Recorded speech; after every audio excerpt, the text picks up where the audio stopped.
Okay, good afternoon, everyone, and welcome to the January 13th meeting of the Comox Valley Recreation Commission. As the corporate officer for the Comox Valley Regional District, I'm pleased to call this meeting to order for the purposes of conducting the election of the chair and vice chair for 2026.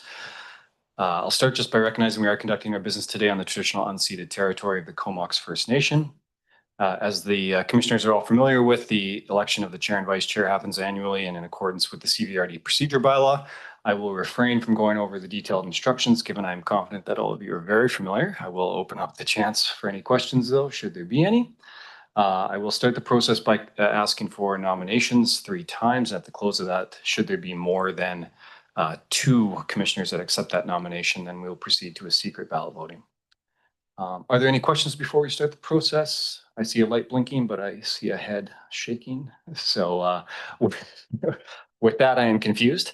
Okay, great. So with that, commissioners, I will ask for a first time for any nominations for the position of chair, and I will go to Commissioner Brown. I'd like to nominate Director McCollum. Thank you. I will call a second time for any nominations for the position of chair. And I will call a third and final time for any nominations. Seeing no further nominations, Commissioner McCollum, do you allow your name to stand? Thank you very much. And so with that, I am pleased to announce you acclaimed to the position of chair for 2026. And with that, we'll proceed to the vice chair process, same as the last one. So I'll call a first time for the position of vice chair and Commissioner McCollum. I'd like to nominate Director Brown. Thank you.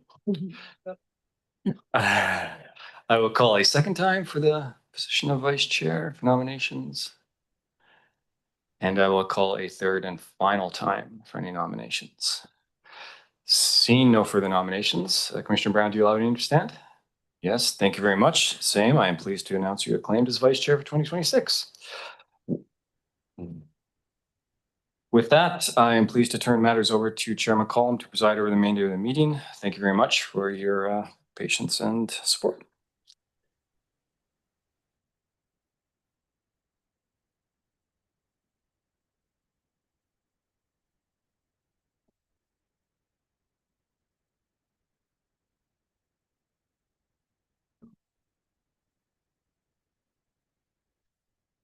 Okay, thanks everyone for your continued support as chair as we move into the last phase of this term.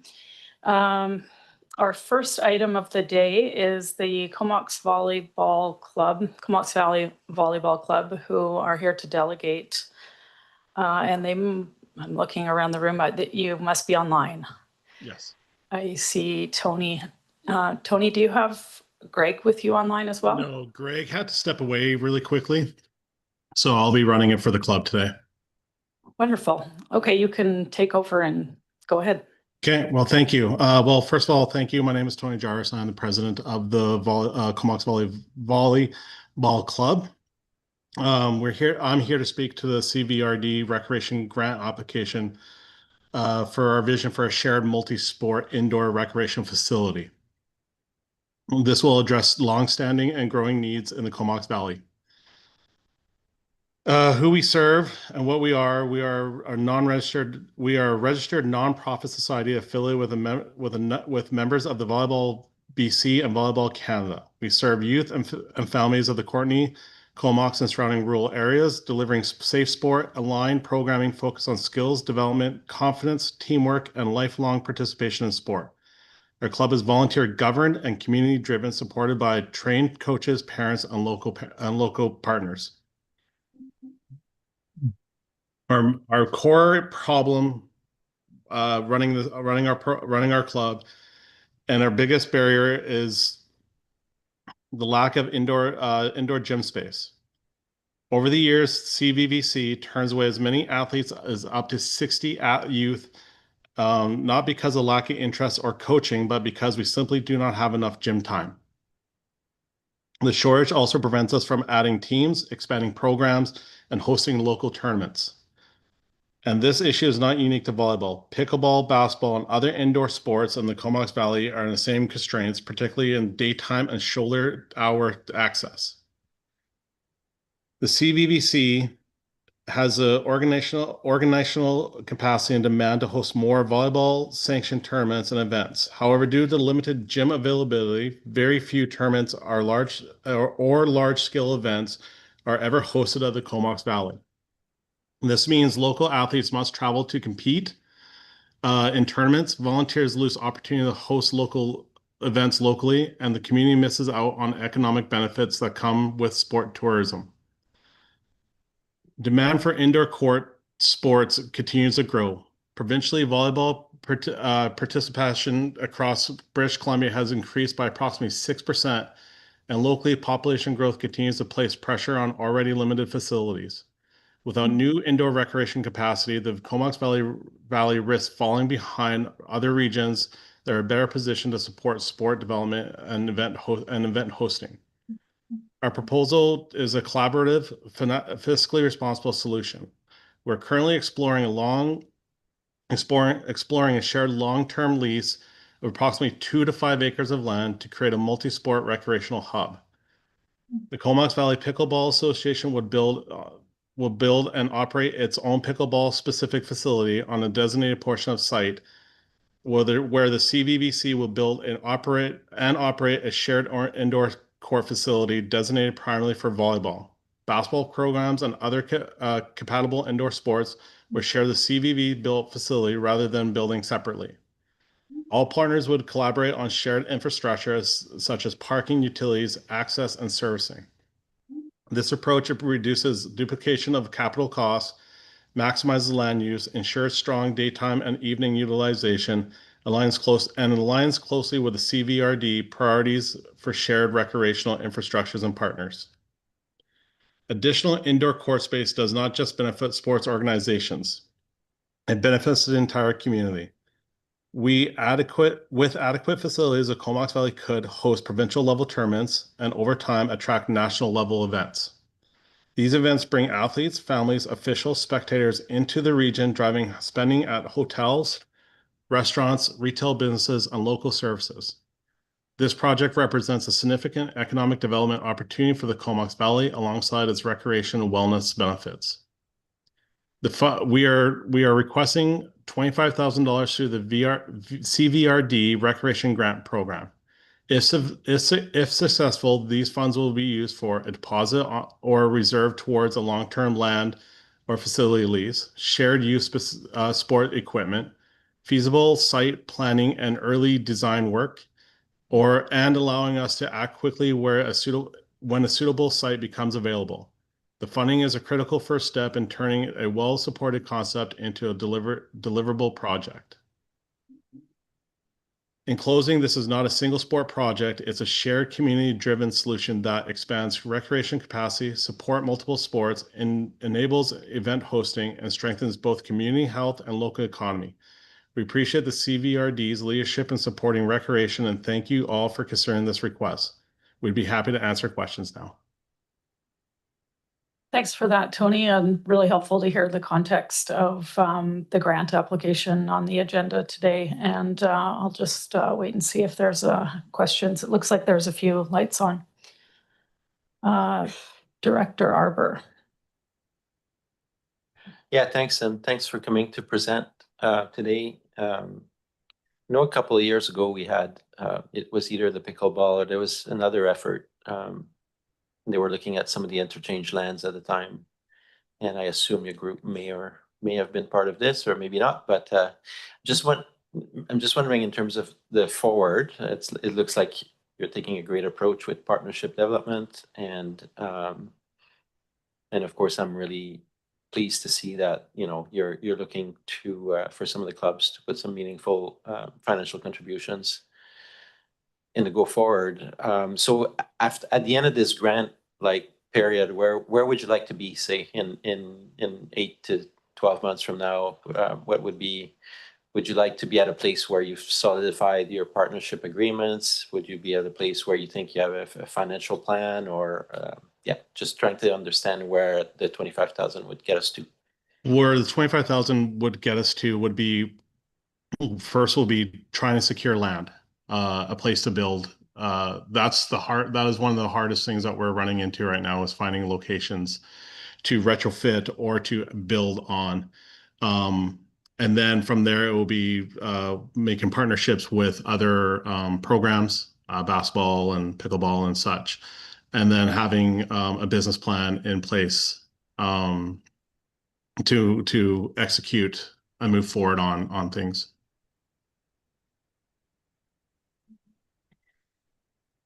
Tanya, Director Arbor is nodding. I'm going to go to the next question. Director Brown. Thanks, Chair. Yeah, so as you know, one of our strategic priorities is inclusion. And I have heard from my own community in the village of Cumberland that there is a demand for recreational volleyball, particularly for teens who sort of age out when it starts to become a competitive sport. And they are also looking for facilities and opportunities to play. And I'm wondering, with the demand of pickleball ever increasing and I'm seeing a similar trend in volleyball, if you could assure us that there would be space for recreational playing in that. And also just want to point out that we do have 12 applicants asking for $190,000 collectively and only $82,000 in our budget for these grants. So if you have an amount that would be helpful that is less than $25,000, that would also be helpful. Thanks.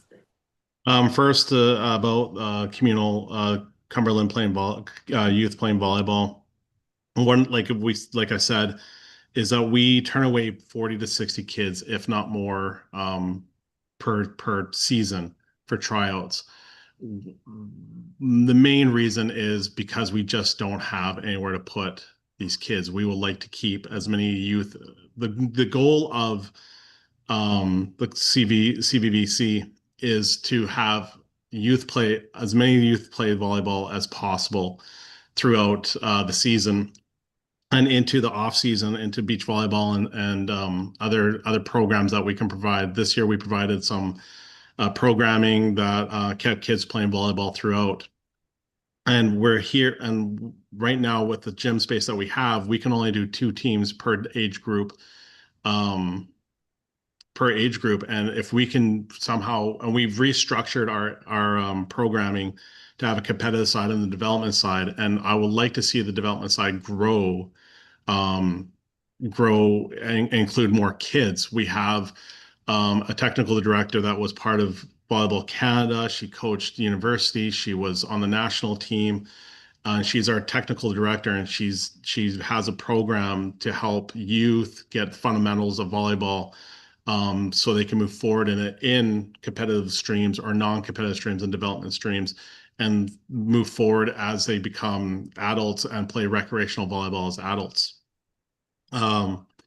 So with having more gym space, with the help of the school board and having our own gym space, we feel we can take those 60 kids or more and start developing and having other leagues included a part of our development. Campbell River has always wanted to have a league between their development and our development teams, but we don't have the gym space for it to accommodate having intramural type of in North Island intramurals. So we just can't provide we just can't provide it for the 60 plus kids that are looking to play volleyball. As for funding, we're requesting 25,000, but frankly, we will take whatever funding we can possibly have to move forward with filling a facility, obtaining a facility, obtaining land. I have spent a year looking at different facilities that we can retrofit, and we're just not finding anything that we can retrofit whatsoever. So it is looking to retain land, and we're competing with basketball, we're competing with pickleball. So whatever financial abilities that we can have to secure land, at least for the land to start building on, would help us exponentially. Director Brown, do you have a follow-up? Did you want to ask a follow-up? I'll let you go. Is she 44? Oh. My mics have been renumbered, so I'm a little bit confused. I got it right. I'm glad I'm not there. Thank you for that. That's helpful. I'm looking at your income statement and I don't see fundraising activity outside of registration fees and stuff for tournaments. Is there a plan for a capital fundraising project? There is a plan for it. This was the first year that we've had a full board delegation. So the previous iteration of our board never had the manpower to go get funding. They have to deal with the volleyball at hand. This year we have 7 members on our board, plus a manager, and our plan is to go out and get corporate sponsorship, to get other grants brought into our sport. Volleyball BC has a grant up to $50,000 that we're going to be applying for new facilities. Volleyball Canada's got grants, and then there's numerous corporations out around the North Island that we'll be speaking to get funding, to get sponsorship for. We're looking to put together a program where you have a gold sponsor, a silver sponsor, and a bronze sponsor, and depending on what level of sponsorship they want to do, it'll be in those brackets. These are all at the beginning stages right now. Like I said, we've never had a board that was capable of spreading out enough to do this. So this is our first step into getting into other grants and other sponsorships. Thanks for that. I'll go to the next question. Director Grant. Yeah, thank you. I'm just wondering on your $25,000, have you got more money than that? Like, how are you going to secure land with $25,000? Is there a bigger plan than this? There is a bigger plan, and it goes along with Volleyball BC's $50,000 to help build a facility.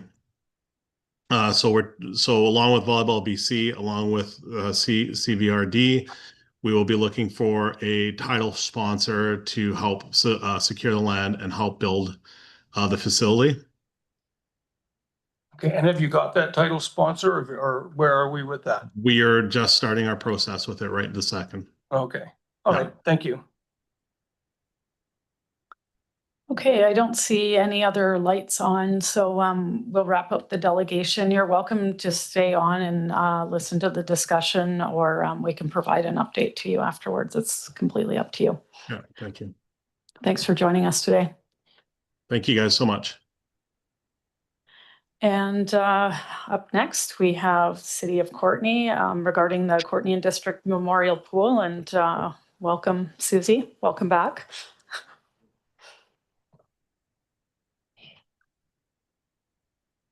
I'll pass it over to you. Sure. Thank you. Just going to wait for the presentation.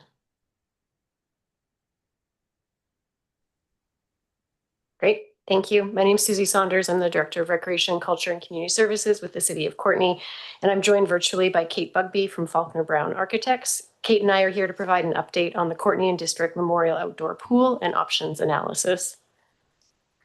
To support this discussion, I will provide you with a summary of what's led us here today. Kate will provide an overview of the options analysis report, and I'll conclude with next steps. Your package includes significant levels of detail, including the full staff report and options analysis report. Today will be a short summary of that material. The Courtenay and District Memorial Outdoor Pool just completed its 76th year of operation, making it one of the oldest outdoor pools in British Columbia. The timeline before you demonstrates the significant work that has occurred over the last 10 years, and that has led to the completion of an options analysis to enable council and the region to make an informed decision on the future of the outdoor pool. City staff have completed comprehensive condition reviews and remediation efforts. However, significant deficiencies exist that must be addressed in order to prevent permanent closure of the outdoor pool in the near future. Completion of the options analysis was preceded by years of strategic planning and public engagement. Starting with the Courtney Parks and Rec Master Plan, which recommended that the city explore opportunities for replacing the outdoor pool, followed by the Comox Valley Aquatic Strategy, which confirmed the pool's value as a community asset and recommended the continued provision of outdoor aquatics, as well as recommended co-locating it at the aquatic center.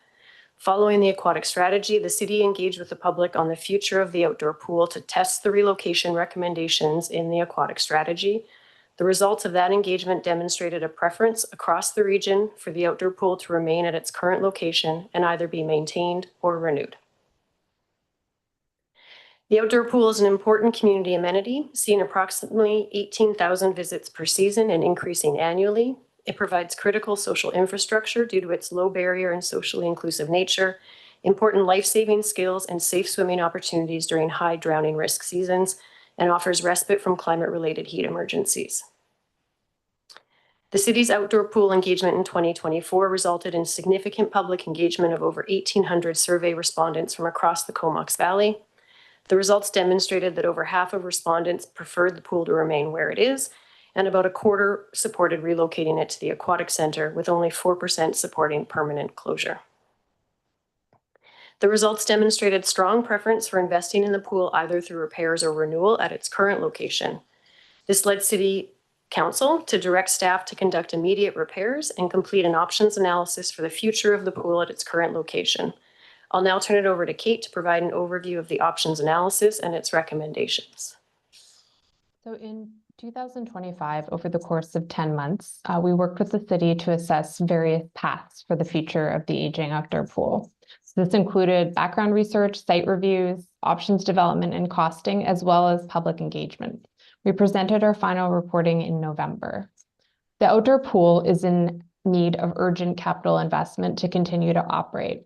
Without investment, the pool faces closure, either planned or unplanned, and therefore a clear decision on the pool's future is required. Next slide, please. All of the design options reviewed are cited at Lewis Park. This context has some design and risk considerations that will impact cost and project timelines. The pool is sited in an environmentally sensitive area within a riparian zone that would be subject to federal and provincial permitting. Redevelopment at the site would be subject to floodplain regulations, and all the proposed redevelopment options would require some level of archaeological assessment and permitting. Next slide, please. So based on recommendations of the Comox Valley Aquatics Needs Strategy, and through consultation with city staff, we prepared a range of future scenarios for comparative analysis. The first, the repair option, addresses only critical repairs and improvements, and those are mostly related to the basin and the pool deck. This option includes permanently decommissioning the wading pool.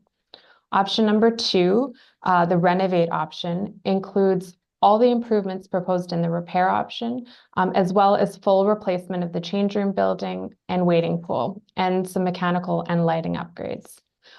Both option 1 and 2 do not address the flood risk. The third option proposes a full redevelopment of the existing pool. This would include new 6-lane 25-meter pool, a connected leisure pool, water features, a new change room, administration, and multipurpose room spaces. The water area in this scheme and the service capacity would increase by 1/3, and it would be built to the flood construction level, mitigating flood risk. And for comparative analysis, we looked at works that would be involved for closure and decommission of the existing pool and making the site good for alternate uses. Next slide, please. So capital cost, Class D level, and lifespan estimates were prepared for each of the options. For the first repair option, it has the lowest capital cost at $5.2 million and is anticipated to extend the lifespan for roughly 5 years at least. The renovate option, number 2, has a capital cost value estimated at $14.5 million. This replaces the washroom building and the wading pool and includes mechanical improvements, thus extending the life of the facility for 15 to 20 years.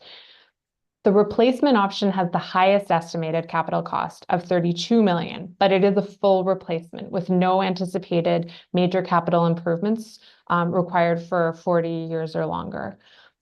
The decommission option is estimated to carry a project cost of $1.6 million. Next slide, please. So our engagement process gathered feedback from the public regarding the options through 2 open houses and an online survey. So that residents can make informed decisions, we shared background around the site, context, the 3 proposed designs and considerations for each option, including the cost expectations and the household annual tax implications, both if borne by the City of Courtenay alone or if shared across the wider region. Next slide, please. The survey received 619 responses and reflected a wide range of age groups and backgrounds. Roughly half of the respondents were from Courtenay, with the remainder from other parts of the Comox Valley. And this is consistent with the ratio of participation for the previous outdoor pool engagements. Next slide, please. So the next 3 slides here show that of the 3 options presented, there was strong overall support for both option 2 and 3. This slide reflects the level of support from the entire region, with 74% support for option 3. Next slide, please. We see a very similar level of support for all the options. And when we look at respondents, this is looking specifically at respondents from City of Courtenay. In the next slide. And the similar but slightly higher support for option 3 from respondents who do not live in City of Courtenay, but live in other parts of the Comox Valley. Next slide, please. Option 3 to replace the pool was the overall preferred option as well. It was preferred by respondents who both live in and outside Courtenay. Next slide. This matrix reviews the 3 options against priority criteria that was established through the study. Option 3 is the most successful at meeting community need by extending the life expectancy of the facility dramatically, addressing the flood risk by building to the flood construction level, and increasing the water area and service capacity. Next slide, please. The recommended option put forward, option 3, replace, proposes a full redevelopment of the existing pool at the same site location. The replacement option also includes parking area expansion required to address the increased service area provision. This option addresses the site's flood risk, and it would be designed to meet the flood construction level. It also addresses the recommendations in the aquatic strategy to improve accessibility, inclusion, and provide enhanced leisure opportunities. The water area and service capacity would be increased by 1/3, and the option also showed the highest level of community support in the open survey. The estimated construction start date for a replacement project would be fall 2028. Next slide, please. Pass it back to you, Susie. Thanks. Thanks, Kate. On November 19th, 2025, Courtenay Council received the options analysis report and recommendations and directed staff to proceed with the replacement of the outdoor pool included in the 2026 to 2030 financial plan and pursue available grant opportunities. Council also directed staff to undertake further analysis, including scope refinement, schedule development, and updated cost estimates. And additionally, Council directed staff to report back with options for engagement with the regional district regarding regional funding contributions and/or service agreements in support of replacing the pool in recognition of its regional value and history.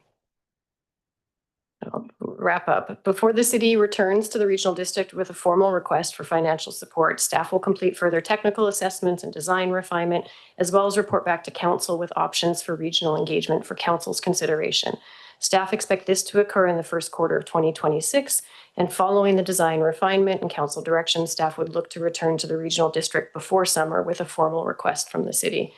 Our hope is that the regional district could provide direction at that time that will enable detailed design to proceed and direct staff to work collaboratively with the city to refine funding and/or service model options that could be brought back for consideration as part of the 2027 financial planning processes. And in conclusion, I know you're considering the recreation grant requests. For 2026, the city is requesting its annual operating grant of $141,000 to support pool operations, as well as an annual capital grant of $100,000, which supports our necessary annual capital works. In 2025, the Recreation Commission approved $250,000 for the design work required to advance the next phase of planning.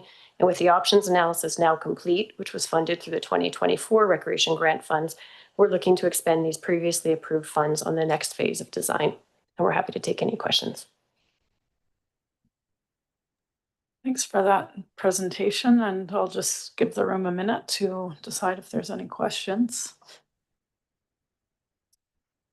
Director Grant, I believe, is first. Yeah, thank you. I'm just wondering, I thought I heard you say that 600 people responded to the survey, or was that just who came in person? I can't remember what you said there. We had 619 people respond to this survey. Okay. So, I always struggle with these because, that seems like a big number, but we've got nearly 80,000 people in town, so it's actually almost nobody. And so I always have a hard time with this when we do this. The other thing is I noticed on there, the contingency that you've got is about 75% of the cost of the building. That's a huge contingency, isn't it? I'll speak to just the respondents, and then I'll pass it to Kate to speak to the contingencies. 619 is not it's not a large number compared to the overall population, but it is our fourth round of public engagement on the outdoor pool, and the responses have been consistent over each round. So between the Comox Valley Aquatic Strategy, which I believe, I'm going to pull a number, I think it was around 700 people responded to. We had over 1,800 responses to the outdoor pool engagement, and now another 619. So over multiple years, we've had very consistent responses and significant engagement. The 1,800 responses is one of the largest public engagements the city's ever had a response to. But it's an indicator, and of course, we still need to proceed through further design and further conversations with the public. I'll ask Kate to speak to the contingency question. Sure. Thank you. Yeah, so the capital costing that we did was Class D level, and it included very hefty contingencies, I would say. It was a concept design level, so it naturally already has a lot of variability in terms of the level of accuracy. But we had some significant contingency reserves and escalation allowances, given the kind of not really understanding the exact timeline for delivery of these projects. So I would say it was definitely on the conservative end. Yeah, it seems to me that, at $18 million, it's much more palatable than $32 million. And so if 75% of that is contingency, it leaves me not really knowing exactly where we are with this. And that's the problem I'm having. Yeah, at this point in the project, if I could speak to this, there's a lot of variability in terms of what the requirements or the expectations would be around some big cost factors such as sustainability measures. At the level of a contingency that's been allows for a lot more flexibility there, but that it does. It does build up that overall capital number. Thanks for that. And Director Arbor. Yeah, thanks, Chair, and thanks for coming to present here. I did read the full reports and also watched Courtney Council's meetings on that over the last little while, so I feel pretty well educated on where you're at. And good engagement. I don't have as much concern because there's such a thing as statistics and representation. I would note this was not a non-random, a random survey. So this was a self-selecting survey. So that impacts the results in my area. I think probably 40 people responded, and I don't know if they're users. I don't know how you did the advertisement, but maybe you'll comment on that. I'll just the board is used to me. I'm on the one vote out of on many issues right now. I've had concerns about REA's contribution overall to the Rec Commission, especially as we advance projects like a new arena and potentially an expansion of the swimming pool. I also want to recognize that we have been contributing as Area A to the Courtney Pool for years, right, through the rec grant, and that continues. I've been supporting that. But I won't be supportive of any further contributions above what we've been contributing to date. There's a lot of cost pressures in the Bainstown and Area A portion, and from my conversations, people want me to invest in recreation infrastructure in Area A in places that are close to their homes. This one doesn't really fit the bill for that, but I am happy to keep contributing. I think the regional district sends about 75,000 or something like that a year, so I would be happy to continue with that. Thanks. Thanks for sharing that comment, and we'll go to Director Grave. Thank you, Madam Chair. I know that the gallery would be terribly disappointed if I didn't weigh in with my usual historic perspective on the outdoor pool, but looking at some of the pictures there brings back some memories. I started taking lessons there, of course, when I was quite young, about 7 or maybe 6 years old, back when there was no heated pool. It was just water pumped out of the Solom River. And I looking at those pictures, and I just remember, Herb Bradley, who was a freeman of the city of Courtenay. If we do build this pool, it'd be great to name it after her. I think that the picture brings back, as I say, the feeling of standing there shivering in the wind as the trees blow leaves down into the pool. And I would really hate to deny future generations that exquisite experience.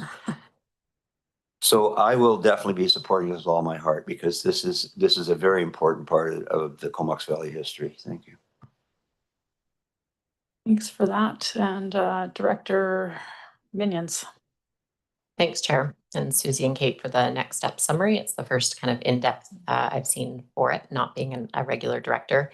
It might be too early to say, but with the financial forecasting and such a long lifespan on the capacity of the replacement from 40 to 75 years, is there a known amortization of what would be taken on for risk, or is that too early to say, like whether you'd be looking at a payback over 25 or 30 years, or you could potentially try to go like this pool has been open for 75 years. Can you go to like a 50, or is that too early for financial forecasting?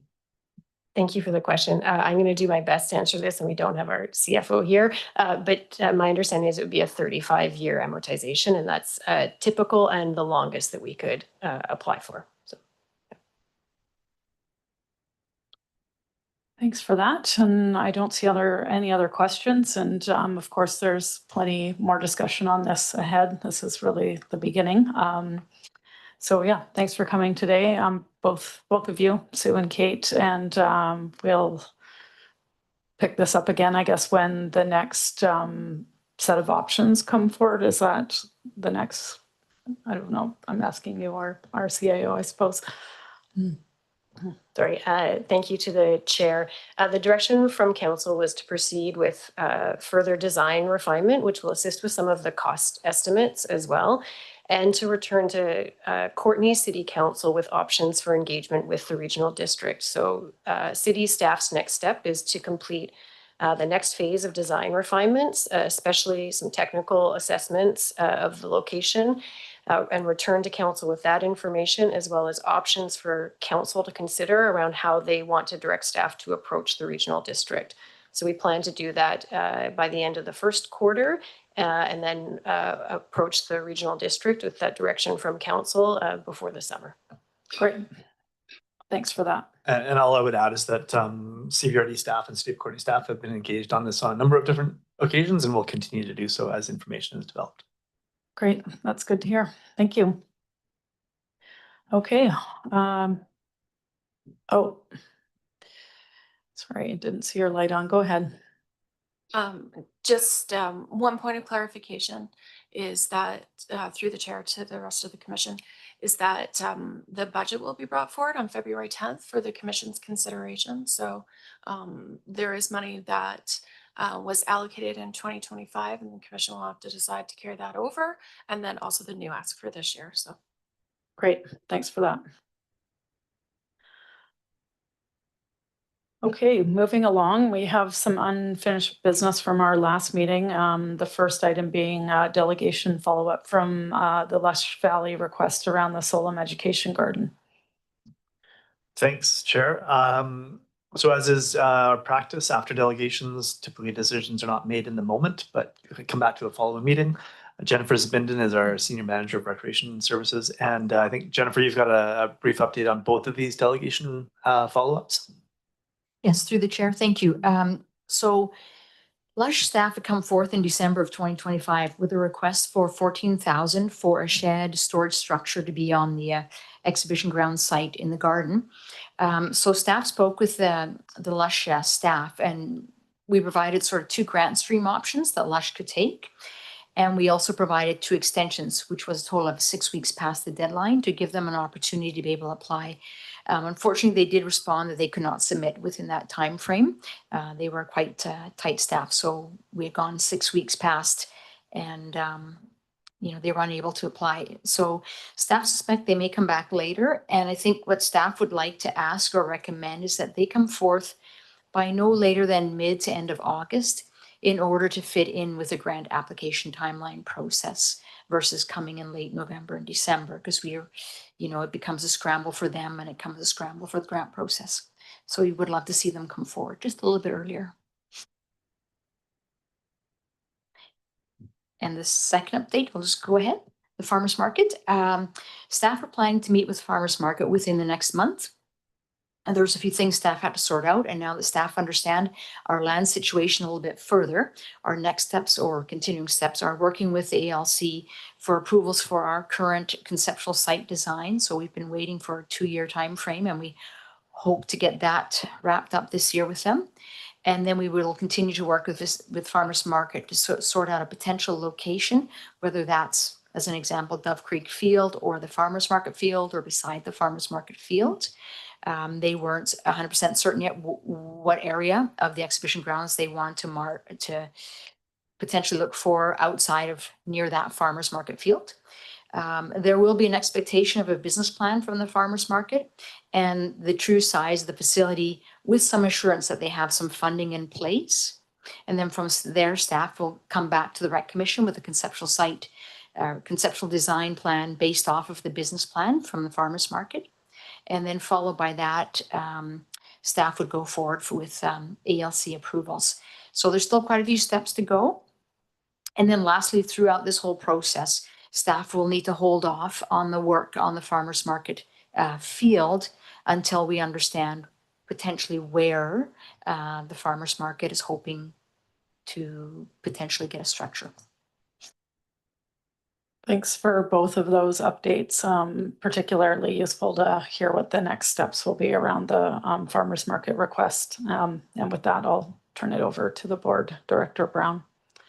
Thanks for that, and thanks for that information. I wonder, I'm recognizing that it took us 10 years to get the bus out to the farmers market, and that the permanent site or shelter or whatever the farmers market needs for a location that is not moving around all year long has also been a very long conversation. Is there a way that we can speed this up? Like, could staff be talking to ALC prior to the business plan? If the farmers market was able to provide an outline of design or the location, could that conversation start so that we're doing things in tandem rather than waiting for one and then doing another, or is there some limitation with ALC? Through the chair, there is a little bit of limitation, but having said that, I think staff would be happy to bring that forth in our conversations that we have. Certainly just say, this is another piece of the future here. So we would like to have an understanding of if this will be supported. Yes, certainly. Okay, thanks. Can I have a follow-up? Go ahead. And I think when we had the initial, maybe it was when we had the delegation, there was some conversation around the board table about us supporting this financially in some way. Is there an opportunity to get that into this budget, or do we know when they're coming forward with their business plan and how much and what it looks like? Through the chair, at this time, we haven't received any information. I know that Twyla's working hard at things. I don't think that through the chair that we'll be ready for this budget round here. Okay, thank you. Yeah, the request was specifically around the Agricultural Land Commission work, and I think it is likely to be a big piece of work. So I think that's probably why the emphasis was on that aspect to begin with. Director Grave. Yeah, thanks, Madam Chair. I echo Vicky's concern. When you deal with the ALC, it can take a long time. But we are in a situation where almost a crisis situation for food security. We've got a food crisis along with our other crises going on here. And we all know that the best way to support farming is direct sales. And it checks all those boxes. So I really do think that this should move to the head of the class. It's extremely important. Like I think I made a statement at the last presentation that Nikki Whitaker found minutes from the Farmers Institute from 1984 that was talking about building a farmers market. So, I think it's long overdue. And if we can possibly get the gears moving on this, because it's probably going to take a lot longer than we imagine. And as I say, we are in a crisis situation when it comes to food, and it's extremely important to support the farmers. Thank you. Thanks for those comments. And seeing no other lights on, I don't think we have any further direction to provide on this, so we'll leave it with staff to come back to us on both of these. Thanks. Okay, and moving right along, could I get a motion for receipt on the resolution status report? Moved by Brown, seconded by Director Cole Hamilton. Any questions or comments on the report? Jennifer, you still have your light on, but I'm thinking you don't know that. Just checking you didn't want to comment on it. I'll dispense with receipt in that case. Anyone opposed? And that's carried. And moving into reports, the 2026 application-based recreation grants for consideration. Moved by Grant, seconded by Director Cole Hamilton. I see you've got your light on. Did you want to speak to this before staff? Oh, yes, right. Yes, I should have known that. Yes, thanks. I'll put on your mic. I'm having issues with this mic system. There you go. As this board knows, part of my stated plan of pulling back on my community involvement. Imagine my wife's surprise when I came home last month and announced that I'd become the president of the Comox Valley Exhibition Society. So as such, I'm going to recuse myself. Thank you. Thank you. We'll yes, we'll send someone for you when we're finished with this item, Director Grace. Okay, and with that, I'll pass this over to staff. Thank you very much. Trish Morgan is our Assistant Senior Manager of Recreation Services, and Trish will be introducing this and walking through the recreation grants for the commission. Trish. Thank you, James. Maybe I'll just give Lisa a chance to pull up the spreadsheet while she does that. Today we're going to go through the recreation grants. We'll go through in a similar fashion as you did yesterday at EASC with the rural community grants and the arts and culture grants. Before we do that, just a few little notes about it. So we've made some changes to the recreation grants, the processes, and the way that we're doing them this year to more closely align with the rural community grants and the arts and culture grants. So to increase transparency, accountability, and fairness, we launched an improved application portal that was developed to receive applications from community groups and ensure consistency and transparency. And that way we were ensuring that we were getting the same information from each group when they were submitting their application. This year there's $82,600 unallocated funds for application-based grants that's been included in the proposed budget, and that's based off of the 2025 to 2029 budget. So we carried that forward here, and then it's up to the directors to determine whether or not you want to allocate within that, or if you want to increase that amount, and we could bring more information back on what the implications of that may be to the February 10th Rec Commission meeting.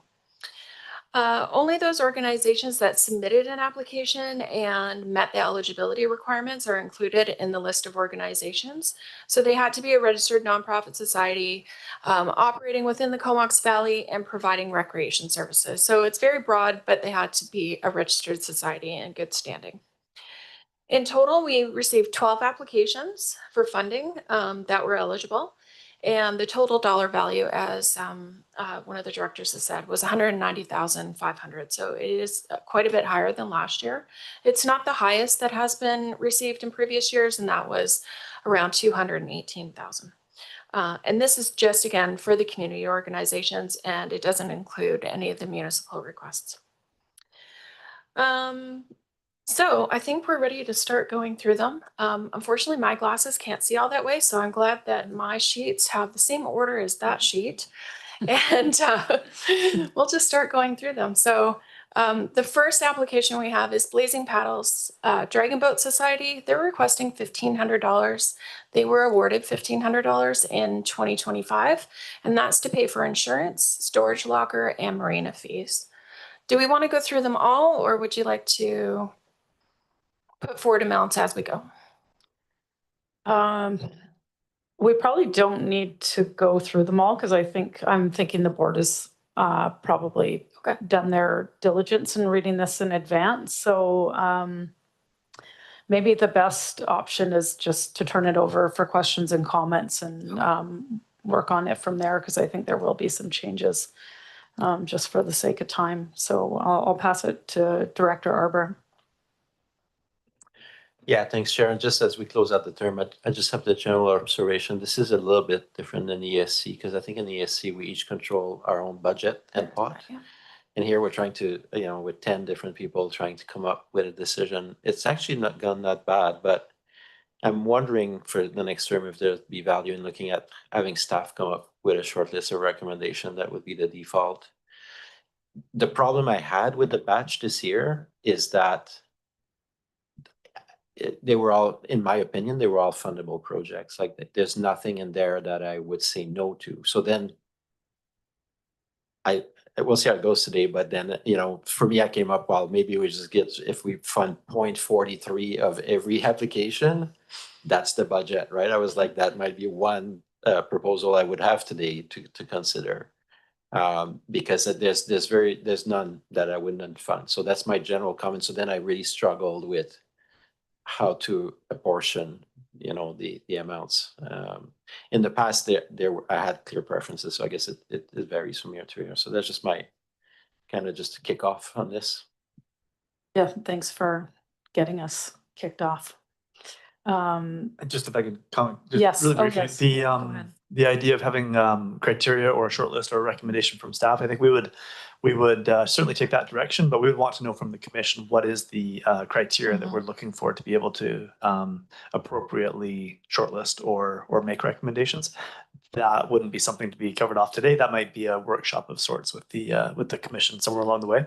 But I take the point that the process itself can be somewhat challenging. So welcome the discussion here. Yeah, thanks. I did have a similar thought that a workshop on criteria and maybe how to set up some type of scoring rubric for staff to go through may be helpful in future, because I think we do kind of run into some version of this each time in a different iteration. So, and with that, I'll go to Director Brown. Yeah, thanks. I agree that a workshop would be helpful. I think these requests are only going to continue to grow given the demographic that is moving to the valley and their love of recreation. So I have a few ideas. One, that we pull annually funded organizations like UROC and CVAX out of this granting application and move them into service agreements. And then potentially either filter or just outright deny not to sound harsh, but specific event applications. I think if you're running an event, the event needs to pay for itself. And we consistently have events coming back to us year after year asking for funding. And I think we would want to focus these grants on building inclusion in recreation, because we have great rec programs in all of our communities, and these are sort of additional things. So we would be wanting to use them to meet our strategic priorities.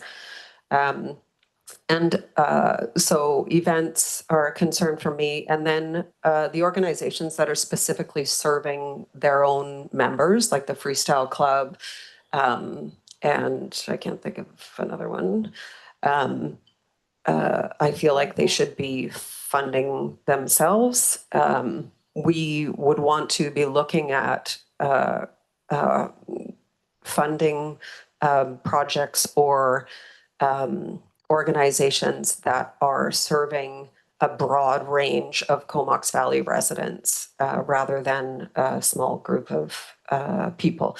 The other thing that is of concern to me is we don't know every year how much money we have to give out, and I think it would be really helpful for the applicants to know what the level of funding is, to say that right in the application. This is how much money we have. And we get a lot of applications, don't ask us for $50,000 or $25,000 every year. And set that amount annually so that it's consistent. And I think that's all I have for now. Once we get into the grants, I'm sure I'll have more. Thanks for sharing that. That was some good commentary. And Director Morin. Great, thank you, Chair. Thanks for that, for those comments, Director Brown. I'm in agreement with a lot of that. I do think an organization like UROC should move to a service agreement. It's an ongoing, when you look at the budget, and trail management is one example of just a regional benefit, I think. And as was stated, they come every year, and it would be good for them to know. And I didn't hear the other organization that you mentioned. Oh, exhibition, right.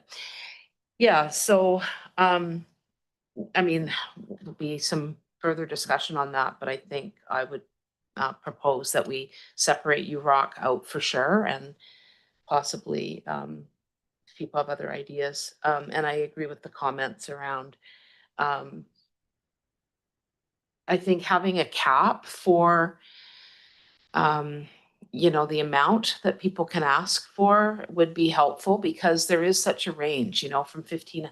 I've looked at some of the organizations that are asking for $1,000, and I think they're doing tons of great work in the community. Like, why are you not asking for more? Which I'm sure the chair would dissuade me from proposing that. But and then there's others that ask for a lot of money, and I don't see necessarily that broad ranging benefit. So I think having a cap for sure, and a little bit, I appreciate staff's time in coming, working on the criteria piece, but I think having even a bit more clarity around that would be helpful. So yeah, a cap on the requests, as well as separating out UROC. Those are my comments for now. I may have others later. Thanks. Thanks for sharing those. All good commentary so far, and I think helpful for the discussion to move forward. And I don't know if the board would like to move into specifics. I don't see any mics on here, but we do need to make some changes, I think, or change our budget. So back to Director Brown. I am happy to provide us a starting place for this conversation. So I have a bit of a list, and I don't know whether we want to put the amounts into the thing so we can see it, the sheet, the spreadsheet, so we can see as we go. But I would say Blazing Saddles can get their 1,500, and Comox Valley Cycling can get their 2,000. the Comox Valley Hall of Fame. I think we're giving them space already, and I see no indication that they've done any fundraising or anything yet. So I'd like to see some of that happen before we give them more. So we would give them 2,000. Therapeutic riding could have their 7,500. 2,000 for volleyball. That is a massive venture. And again, I would like to see some fundraising first. And then 10,000 for Denman, 10,000 for Hornby, 10,000 for Mikisew, and 27,600 for URock, which is the remainder of the funds as a starting place for us. Okay, that's Sure. oh, yes, right. I guess, Wow. we could maybe, I'm gonna look to our staff, but could we hold off on making a motion and maybe just, I don't know if that's acceptable, but, to just get some numbers up on the screen instead of having to revise a motion each time? Okay. And then is there a total? There is, okay, remaining funds. Okay.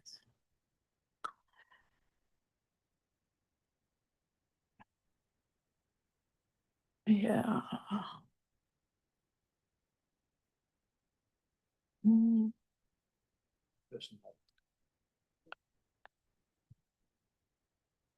Did, I'll leave it to somebody else to put in an amount for our exhibition because there's other lights on and that's a good starting point. So I'm going to turn it over to Director Grant. Yeah, well, we keep bashing this around and, you know, we get closer to having the proper table and agreement here. And I think that Vicky's suggestions are probably pretty good, but I actually really like what Daniel said about doing just 0.43 to everybody this year. It gets us right where we want to be, and we can fix this for the next time around.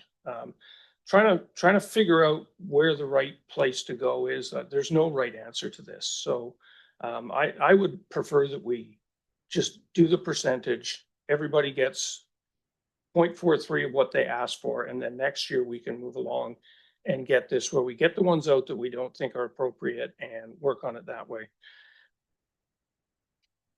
Okay, thanks for that comment. I think we'll continue at least trying to get some numbers up and then maybe we could see where that lands with some further discussion. Personally, I would lean toward making a more deliberate decision around this. But I'll see where the other comments are and then we can revisit that because Director Arbor did say something similar as well. And I'm going to go to Director Cole Hamilton next. I don't think you've spoken, and I'm just going to guess at what your mic number is because they're all been renumbered. It's funny on my screen today, so bear with me. Okay, you got it bang on. I think there was a gap for the exhibition. I was thinking something in the range of 10,000 for that, just to put a marker there. Well, I can understand, I do understand where Director Arbor's coming from, but I don't see them all as being perhaps equally deserving of support. And I guess for me, the criteria which I'm applying in my head are, do they tend to, does the organization support only its own members? And if so, how open are they to other folks being part of the organization? And also thinking of the degree to which they've made efforts to fundraise for themselves. And also, I guess the sort of realistic nature of the ask. I'd have to say, like the volleyball club, that's a big hill to climb to buy land and build a facility. And I think one needs to see more meat on the bone before sort of putting a large amount of money towards that. So I sort of pretty much in alignment with Director Brown, something in the sort of $2,000 or fewer range for organizations that don't really seem to have a large community benefit. Yeah, so I wouldn't favor a single amount, everyone getting 0.43%, I think it was, of what they'd asked. I think we can apply some principles to this, and I would say degree of public benefit versus internal benefit and efforts made on fundraising would be two sort of useful starting points as we're trying to sift this through.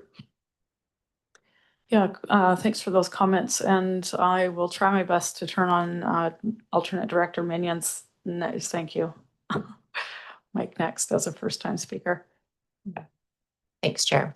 It's my first time at the process of how you guys do these rec grants, so bear with me. But just looking at the numbers, the way that Director Cole-Hamilton and Director Brown presented them made sense. The first thing I noticed was some of those larger amounts didn't seem to have diverse funding or planning in place to really make the money go as far as it should for 25,000. So with CVEX, with the volleyball club, but that was the biggest notice. So my concern with doing a percentage would be some of those kind of throw numbers at the wall and see what sticks. Not that they're not great projects.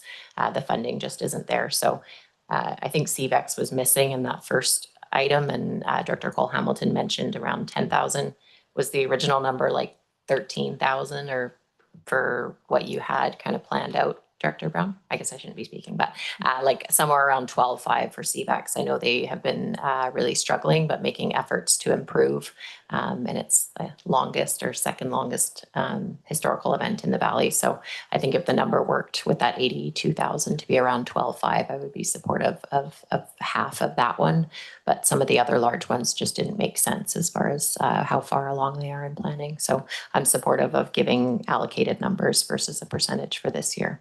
But I think a cap would be really helpful because it doesn't stop anyone from asking for 50,000 or 30,000 and someone else thinking it's great to ask for 2,000. So a little more guidance on the applications for next year would be great. Yeah, great. That's on the list for the workshop is a discussion around a max. I think it's come up a couple times and our CAO is taking notes. So I think currently the exhibition is at 10,000 and you would like to see it changed to 12,500. Sorry. Also, if I turn you on. Yeah, if the really quick math on those adding numbers is there, I think it makes sense to spend what's there. And I think 50% of that is close enough to write. So it will change the budget over like 2,500 over the allocated amount if you just look up. But I mean, the budget isn't set in stone. We do have. I would leave that at 10,000. I would go over changing the budget. Okay. Thank you. Thanks for that clarity. clarity. Bad math in my head apparently. The spreadsheet's going to do the math for us, thankfully. And back to Director Arbor. Yeah, thanks. Why am I the black sheep this term? But this kind of seems to be my role. But I looked at criteria totally differently. Like I like the Mount Washington freestyle because they're coming in with a one-time. Like we never. I'm amazed that Mount Washington is, you know, in terms of recreational value to the valley, it's pretty big, and to Hall of Vancouver Island. We've had to put zero into Mount Washington as local governments over the years, right? They're totally self-sustaining. They're coming to us once every a decade for something, the freestyle, a small capital projects. And I like it. I'm like, oh, it's cool. They notice we have a grant. My sister in Quebec, they just hosted a national freestyle competition at their tiny mountain. And our facilities are actually not bad up there. And so for me, I actually value that project. And with the volleyball, yeah, I agree. There may be some work to do there, but I think a low amount doesn't really show like a ton of support as well. Like I would like them to feel like they have some resources to do something. Like anything under 10,000 is not going to stretch very far. So you know, on something that's going to be a pretty massive volunteer effort to start. So as I was listening to you, I just had different types of criteria, and that's why I think it'll be important in the future for us to come up with 10 board members, come up with a shared criteria that we all agree on, and staff can kind of do it. This being said, I don't want to block the flow of things. Like if I can sense that there's a movement around some of these numbers, and I'm just offering some perspective. That's really helpful. Thanks. And we'll go online to Trustee Waite. Hi, can you hear me? If you can turn your mic up just a little bit, you're still a little bit quiet. Okay, I've got it maxed. That's good. Yeah, you're good now. I was just more of a I can only see the first two lines on the spreadsheet. Can you all see the entire spreadsheet, or can you all just see the first two organizations? Okay. We can only see the other lines when they were inputting the numbers when we were having the discussion. So I can see what you can see. That's what I was trying to figure out. Okay, thanks. My one comment in trying to meld what I was hearing, was thinking about, I love the idea of the workshop, because it's only going to get more complicated. But thinking about the organizations that asked for, say, $7,500 or less, that they would receive their funding, and then we would look to see what else was left, if we had to make a decision about doing a percentage. That was my suggestion, trying to meld what I was hearing in the room in. So thank you, that was all. Yeah, that's a good suggestion too. So just to clarify, the ones that were under 7,500, 100%, and then the ones over, take the remainder and apply a percentage. Is that what you're or suggesting? some other decision-making factor? Okay. Because I appreciated, we do have some groups that are applying annually over a long period of time for a variety of reasons. You know, how or where do they fit? I'm not sure. I don't want to have one great organization in our community, you know, competing with another great organization in our community, because they all serve different populations. Yeah, that's a good point. Thanks for that. And I believe Director Morin's next. Thanks, Chair. I have two questions. The first one is, well, just more maybe a comment around the volleyball organization, not to pick on them because they're coming, I believe, for the first time, and they have some really valid concerns around space. But I guess my concern is that the funding is about looking at a location and trying to find a location. And we're already doing a lot of work around facilities and space, and I'd love for them maybe to have a little bit of funding to help them start the process, and really look at those partnerships, because I think when everybody's working for their own, interests, it just creates more work in the long run. So I'm still in support of sort of a minimal amount of funding to them. And then the question I have is around the exhibition. Just for clarification, last year they got a total of 15,000 because it was 10,000, and then we gave them an extra 5. Is that okay? And so this time around they're asking for 25. Yeah, so I mean, I'm in general agreement with what Director Minion suggested, although it's gone back to 10,000. But I'm also in agreement with the under 7,500 getting fully funded, because I think it would be, when you're being thrifty and asking for 1,500 or 2,000, and then you are getting just a pittance of that money, it just seems like it would cost more to do the paperwork on that. Thanks. Thanks for that. And gonna go to Director Hillian next. Thanks, Chair. Have we decided what to do with UROC? There's a recommendation to pull it from this list, or are we not factoring it into this amount? Or is that still up for discussion? I think it's been suggested to over 27,600 to UROC 2026. I would suggest, given on some of the discussion, that a follow-up resolution to direct staff to engage with UROC and CVEX around service agreements, multi-year service agreements, be considered such that we have that follow-up direction from today. But as of right now in the table, the 27,600 has been noted. All right, so they are in this calculation. Okay. Yeah, I mean, just for fun, I did a calculation that was based on giving existing organizations what they asked for and giving new ones half of what they asked for. My theory is that if you're already established and you're working, you're kind of counting on this money as part of your budget. If you're new and you're applying for it for the first time, you're not actually losing out on anything by not getting it this year, given the fact that we don't have as much money to give out. So that was just another variable to throw into the pot here. And when you did it that way, it came up to 74,000, but that didn't count UROC. So, you know, it's flawed, as all these measurements are. But that was my theory, that new organizations should maybe not get as much as they're asking for, because basically the ones that are already in existence are established, they're providing a service, and they're counting on a budget that they've had in the past. Thanks.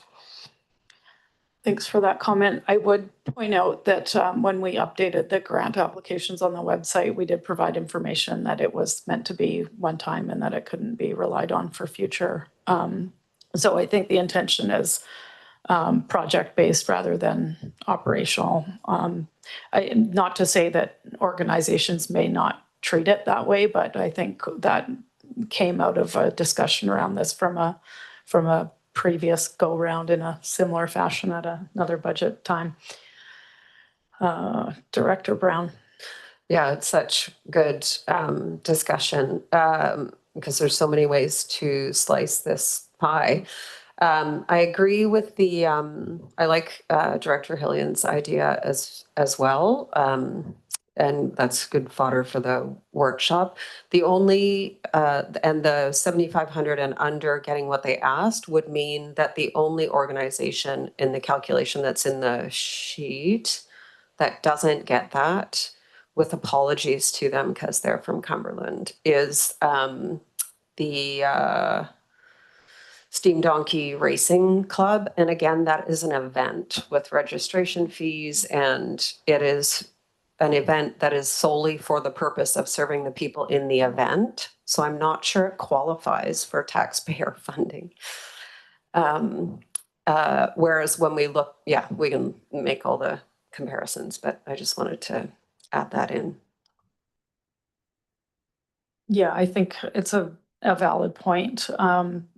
That's a successful event. There's a lot of successful events in Cumberland that have ran up until this point without taxpayer assistance. So I think it is worthy of flagging and discussing, and also something that we should talk about from a broader policy level when we have a workshop on this.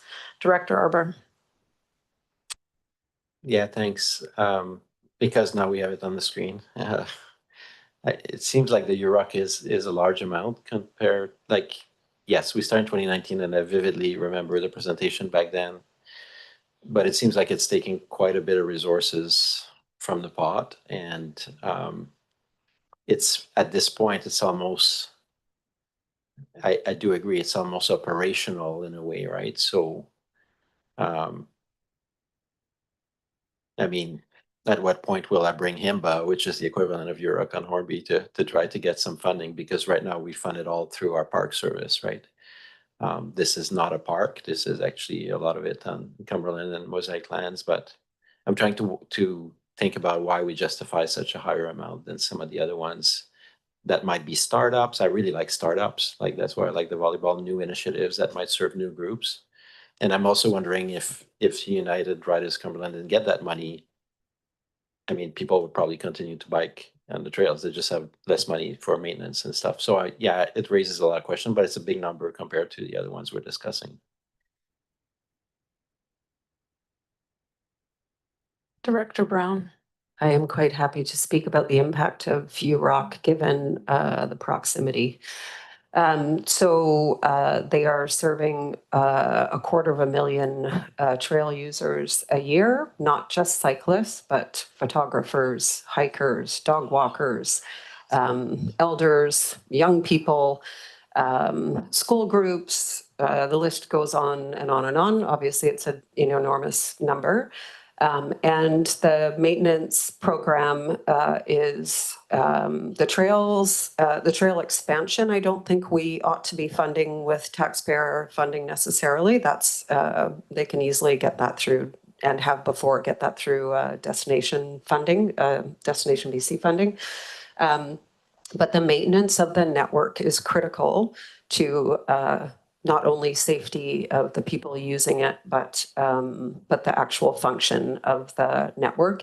And as we've seen over the last couple of days, that network is out in the open, and it is being hammered not only by use but by weather.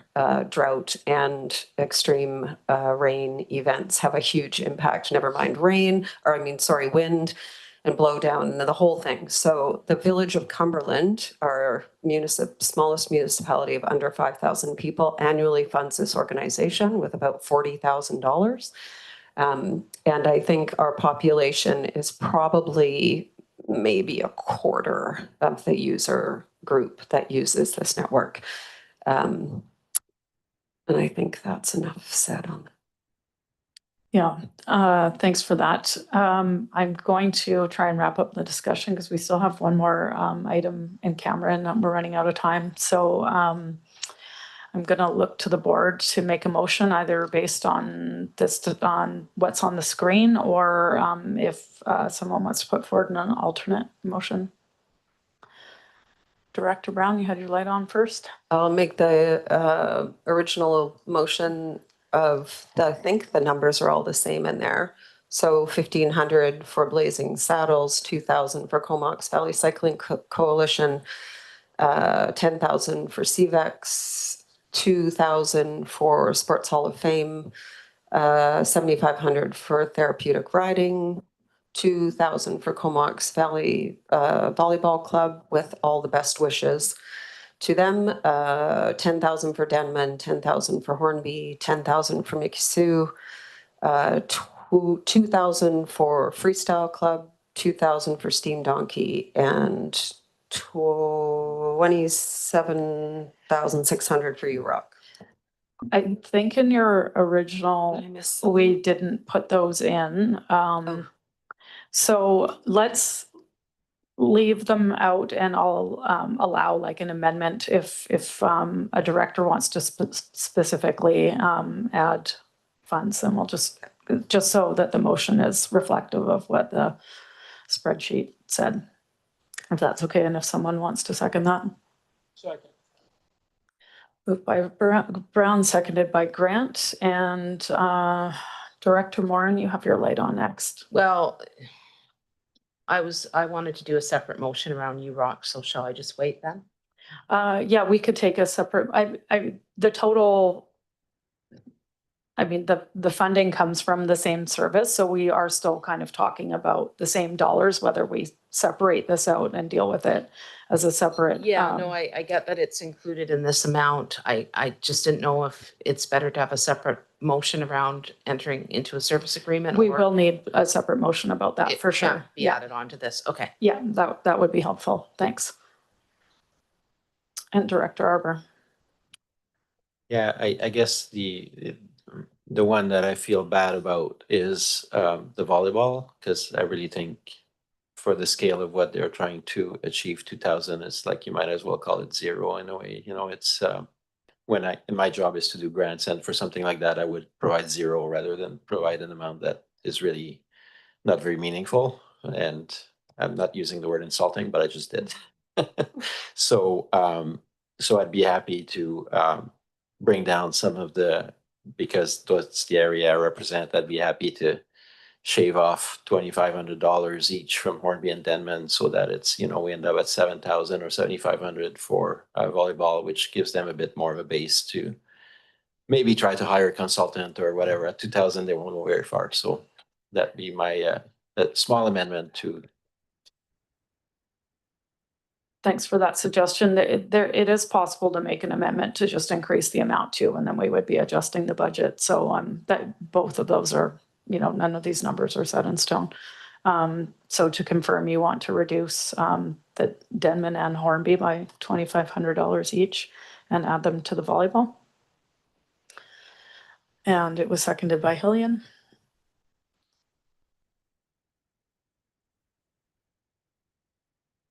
Yes, I'm just waiting for the update on the screen before we move on to limit the confusion here. Okay, Director Grant.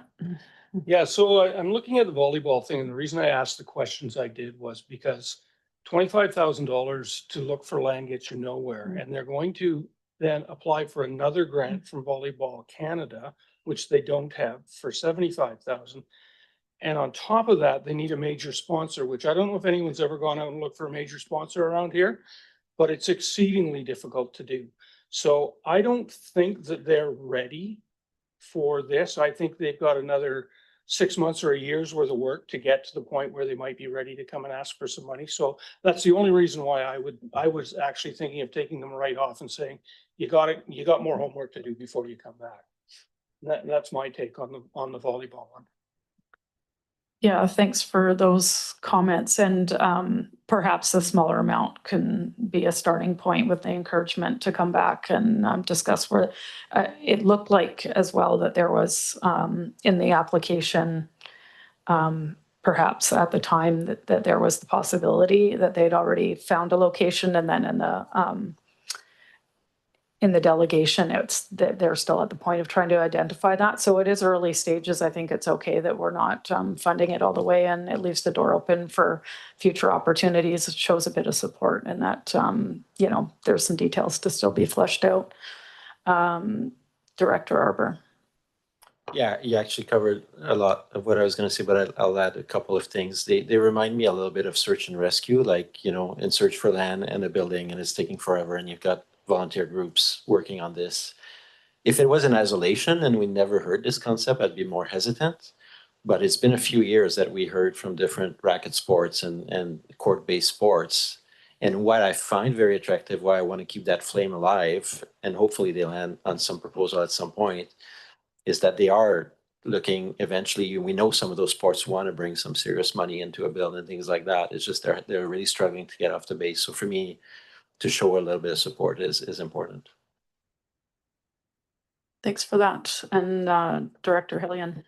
Thanks, Chair. Volleyball is an incredibly popular sport, particularly the fact that it can be played all year round on the beach, on grass courts. But the thing that I really liked about their presentation is that they're working with two other organizations and looking at doing a combined effort. And I think that's what we're really encouraging you know, nonprofits and sports groups to do, to join forces with others who have needs and you know, come together to come up with the facilities that will help them advance. Thanks. Thanks for those comments, and seeing no other lights on, I will call the question. All those in favor? Yes, yes, sorry. Yes, I did lose track of that. Yeah, so on the amendment, everyone or anyone opposed? Seeing none, that's carried. So back to the original motion as amended. Director Hillian. So did we leave two blank? Is that what we did? The steam donkey and what was the other one? Can we give them 2,000 each and increase the budget by that much? You can make the motion. Yep. I'll propose that as an amendment. And 2,000 each, and that the budget's increased by that amount. I don't hear a second.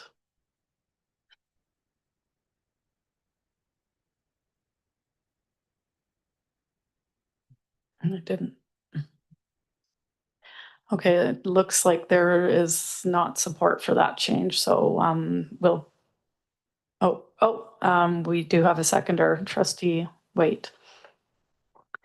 Any discussion on that?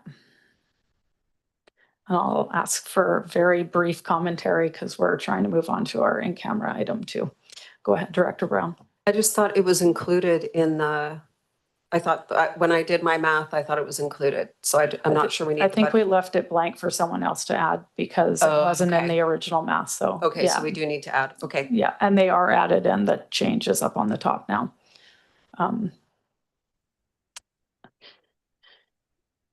Okay. Trustee Waite, did you want to add a comment there? I did, yes, please. Go Can ahead. you hear me? Yes. Okay. I was concerned, if we're not supposed to be funding events, there are some like one-off events that are in this list. And so my hope is now that we've included Steam Donkey, everybody is included, and that in the future, when the criteria is being discussed, then we would have more opportunity to know all of the groups that are on the list, have been vetted through the criteria that we're all agreeing on, because it's been a little fluid today. And so I was just, this solves my concern about having to raise another event that may just look like a one-off. So thank you for your time on this, and thank you for Director Hillian for adding this on the list. Thanks for that. And I'm just going to turn it over to staff quickly, who also wanted to make a additional comment. Through the chair to Trustee Waite, events have been funded through this. There is no policies that says it can't be. And Steam Donkey is planning to host provincials this year, so the winners will go to nationals. So it's a little bit different event this year. Thanks for that. Okay, seeing no further comments, we'll vote on the second amendment. All those in favor?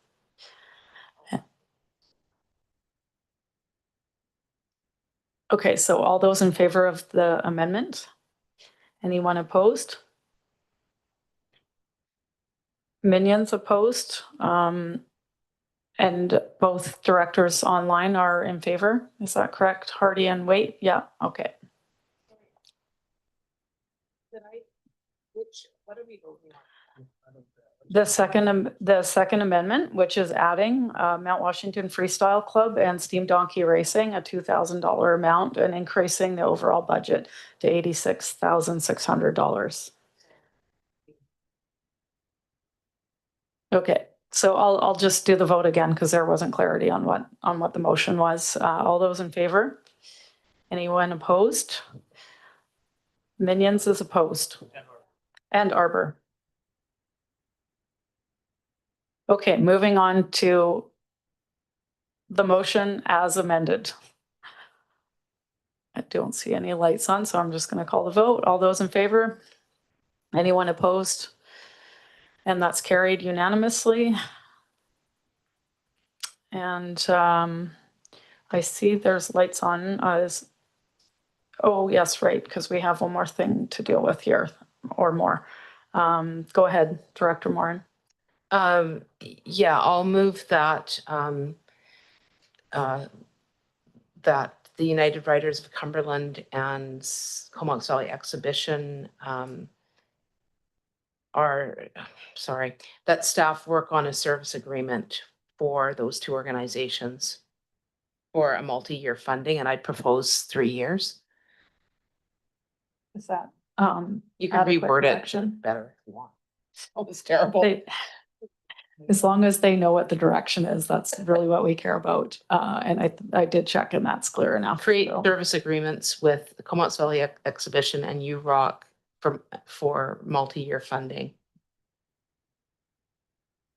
Or yeah, did you want 3 years specifically? 3 year yeah, thanks. 3 year funding, thanks. Do we need to get that on the screen, or are we okay just to proceed as is? Okay, great. Did you want to speak to the motion? Go ahead, please, Director Brown. Thank you, Chair. Good job. I'm sure staff are also thinking this, but that the service agreements have outcomes would be especially important to us. Particularly, CVEX should be promoting agriculture specifically, and we would want to see movement towards that. So with the service, I assume the service agreements would come back to us, and that would be a different process. Okay, great. Thank you. And can I sneak one more thing in so we don't have to have another? No, not on this motion. Okay. Yeah, we'll vote, and then I'll let you come on. Okay, all those in favor? Anyone opposed? And that's carried unanimously. And back to you, Director Brown. Thank you so much. I find the process of having a delegation So we have 12 applicants, and one of those applicants got to do a delegation on the day that we're making this decision. And I find that to be giving preferential treatment to that organization. I know they may not intend that. I don't know. Maybe they've never delegated before and it was their first time, but I think it's an unfair process. So can we please include that in the workshopping conversation we're planning to have? Thank you. Thanks for that. And do we need to make them provide direction on coming back for a workshop, or was this dialogue adequate, or would it be better to get that as a clear direction? Okay, maybe Director Arbor, you could make that motion. Yeah, Director Hardy, go ahead, please. Yeah, thanks. And not to be combative with Director Brown, but I'm just kind of curious, like, I think all the other applicants had the ability to come in as a delegation today, did they not? So I'm not sure if there's any preferential treatment there. I mean, they just made an application to be a delegate. Like, nobody else has been denied to do that, have they? Just looking for No, we do have a clarification there. limit of 3 delegations, I believe. So theoretically, we could run into a challenge there, but you're correct in that we didn't limit access in any way. But she's bringing it up as a point of discussion for the workshop, not as direction. So yeah, just to move things along here. Director Arbor. Move to refer the Mount Washington application to the ESC committee as part of their rural grant program. Is moved by Arbor, seconded by For Grant. consideration. Yeah. Yes. Okay, we'll vote on that. All those in favor? Anyone opposed? And that's carried. And could we also get a motion to revisit our criteria in a workshop? If someone wants to move it.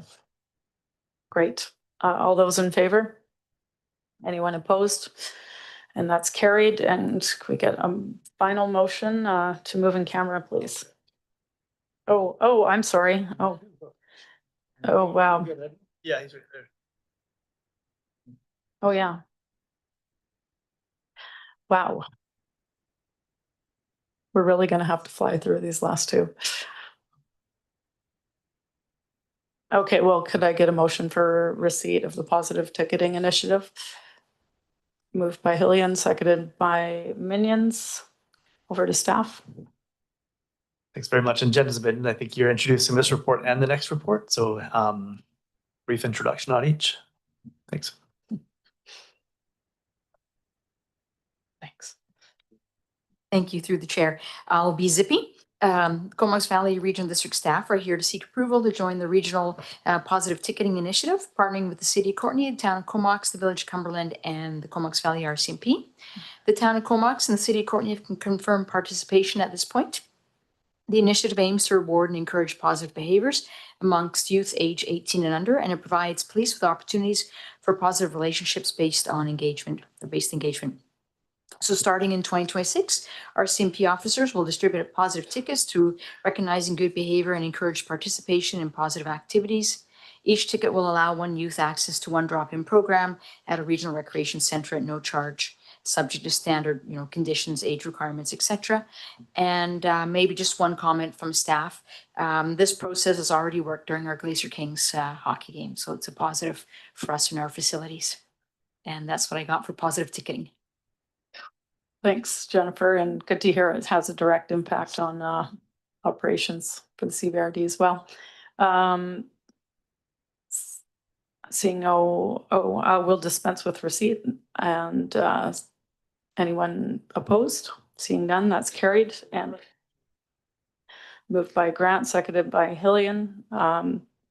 Any questions or comments? Seeing none, is there anyone opposed? Seeing none, that's carried. And on to the amendment to the Comox Valley Exhibition Grounds Schedule of Fees. Moved by Hillian, seconded by Grieve. And back to you, Jennifer. Thank you. Through the chair, staff are here to obtain approval to amend the bylaw number 244, being the Comox Valley Exhibition Grounds Fees and Charges bylaw. So the bylaws typically updated every 3 years, and the existing fee schedule is in effect, is due to be updated. A comprehensive review of the fees and charges related to the CVRD rec complexes and exhibition grounds is planned to start in the winter of 2026. And historically, the CVRD has not undertaken a systematic and comprehensive review of its fees and charges. Instead, has relied solely on benchmarking against other Vancouver Island communities. So the review will look to be aligned with the anticipated adoption of a CVRD user fee and charges policy. And the interim proposed changes is a general 2.6% annual increase for the next 2 years, starting January 1st, 2026. Thanks for going through that so efficiently. I don't see any lights on, so we'll dispense with receipt. Is there anyone opposed? Seeing none, that's carried. Moved by Hillian, seconded by Minions. Any questions or comments on the recommendation? Seeing none, I'll call the vote. All those in favor? Anyone opposed? And that's carried. Okay, and moving on now to the recommendation to move into restricted, closed. Moved by Grant, seconded by Morin. All those in favor? Anyone opposed? And that's carried.